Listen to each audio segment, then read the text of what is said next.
បងប្អូនខ្ញុំបានលើកបងស្រីម្នាក់គាត់បាននិយាយថាអញ្ចេះបើកាត់ទឹកដីដើម្បីសន្តិភាពតាំងពីសង្គ្រាមលើកទី1នៅក្នុងភូមិព្រៃច័ន្ទនិងភូមិជោគជ័យម្លេះគ្មានទេសង្គ្រាមលើកទី2និងបាត់បង់ទីតាំងចំនួន14ទីតាំងនោះទេគេដតៃក៏បាននិយាយថាបើសិនជាសម្ដេចតេជោហ៊ុនសែនមិនបញ្ចេញសម្លេងសន្តិនិកក៏កម្ពុជាមិនមានសង្គ្រាមដែរហើយអ្នកដតៃទៀតក៏និយាយថាអញ្ចេះការបិទព្រំដែនបញ្ឈឺសៀមនិងសង្គ្រាមកើតឡើងដោយសារតែការប្រកាសអំពីអំណាចយោធារបស់ខ្មែរទៅខ្មែរនឹងត្រូវសៀមឈ្លានពាននៅមានមតិជាច្រើនទៀតបាននិយាយអំពីការកើតឡើងនៃសង្គ្រាមសៀមឈ្លានពានប៉ុន្តែខ្ញុំយល់ថាអញ្ចេះបងប្អូនអ្នកដែលគាត់និយាយបែបហ្នឹងគឺកំណត់របស់គាត់គ្មានខ្ចីខ្លាំងបំផុតណាពាក់ព័ន្ធជាមួយនឹងចំណេះហើយការយល់ដឹងរបស់គាត់ហើយតើហេតុអ្វីបានជាខ្ញុំនិយាយបែបហ្នឹងបងប្អូនត្រូវដឹងថាចេះបញ្ហានៃការឈ្លានពានរបស់សៀមនេះមិនមែនគឺជារឿងចៃដន្យទេណាបងប្អូនប៉ុន្តែគឺជារឿងប្រកបនិយមនិងរឿងរៀបចំទុកជាមុនមកហើយសៀមបានរៀបចំកងទ័ពក៏ដូចជាកញ្ចប់ថវិកាយោធាដើម្បីឈ្លានពានកម្ពុជាតាំងពីបានចាញ់ក្តីប្រាសាទព្រះវិហារនៅឆ្នាំ2011មកម្លេះរយៈពេល15ឆ្នាំសៀមចាំតែឱកាសតែប៉ុណ្ណោះបងប្អូនជាពិសេសគឺពេលបដូរនាយករដ្ឋមន្ត្រីថ្មីគឺសម្ដេចបវរថាបតីនឹងតែម្ដងហេតុអ្វីបាញ់កងទ័ពយើងនៅមុំបីគឺដើម្បីប្រាប់ខ្មែរថាវាចាប់ផ្ដើមការឈ្លានពានហើយ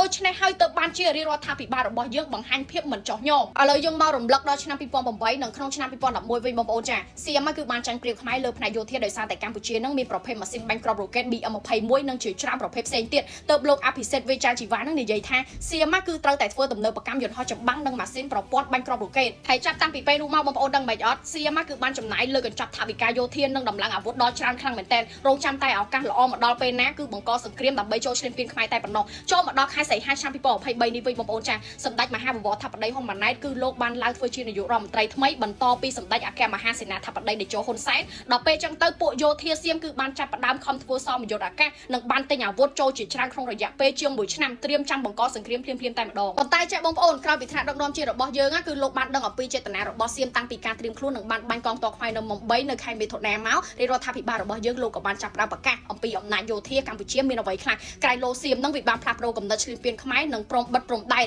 ប៉ុន្តែតាមការធ្វើរបស់សៀមនេះគឺដើម្បីបញ្ជាក់ថាអញ្ចឹងបងប្អូនបញ្ហាសេដ្ឋកិច្ចនិងបញ្ហាយោធាខ្មែរនឹងគឺគ្មានអ្វីដែលចាញ់ប្រៀបសៀមទេឬមួយក៏ខ្មែរនឹងមិនចោះញោមសៀមទេមានគេនិយាយថាអញ្ចឹងបងប្អូនគេថាខ្មែរធ្វើអញ្ចឹងអត់ត្រឹមត្រូវទេធ្វើបែបហ្នឹងមិនត្រឹមត្រូវទេអញ្ចឹងណាចុះឥឡូវខ្ញុំសួរទៅវិញថាតើធ្វើយ៉ាងណាទៅត្រឹមត្រូវហើយតើត្រូវដាក់ប្រទេសខ្លួនឯងឬមួយក៏ប្រទេសខ្មែរនៅលើជើងពានរួចបកគលឲ្យសៀមមិនមែនបានត្រឹមត្រូវចាយើងត្រូវដឹងអំពីចេតនារបស់គេបងប្អូនគេបញ្ជាក់ប៉ុណ្ណឹងហើយយើងនៅតែអត់ដឹងទៀតមែនអញ្ចឹងតើតែគេបានកងទ័ពខ្មែរស្លាប់នៅតាមព្រំដែនទាំងអស់ទៅយើងដឹងឬមួយក៏យល់មែនទេឬតើតែគេនឹងប្រកាសជាចំហតែម្ដងបានយើងយល់ឬមួយក៏ដឹងមែនអត់ហើយបងប្អូនក៏បានដឹងដែរចាពាក់ព័ន្ធជាមួយនឹងសង្គ្រាមលើកទី1ខ្មែរយើងតស៊ូរយៈពេល5ថ្ងៃនឹងមានបទឈប់បាញ់ដោយសារតែខ្មែរនឹងតស៊ូនឹងប្រធានអាស៊ានរួមទាំងលោកប្រធានាធិបតីដូណាល់ត្រាំបានមកជួយអន្តរាគមន៍ប៉ុន្តែសៀមគឺវាអត់អស់ចិត្តទេបងប្អូនចាពួកវានៅតែទៀមទាននៅលក្ខខណ្ឌ3ទី1ហ្នឹងគឺរឿងមីនទី2ហ្នឹងគឺរឿងដកអាវុធនិងទី3ហ្នឹងគឺរឿងឧក្រិដ្ឋកម្មឆ្លងដែនដើម្បីបន្តសង្គ្រាមហើយបើនិយាយពីខ្មែរយើងវិញបងប្អូនចាខ្មែរយើងគឺខំព្យាយាមខ្លាំងមែនតើព្យាយាមអនុវត្ត GBC និង JBC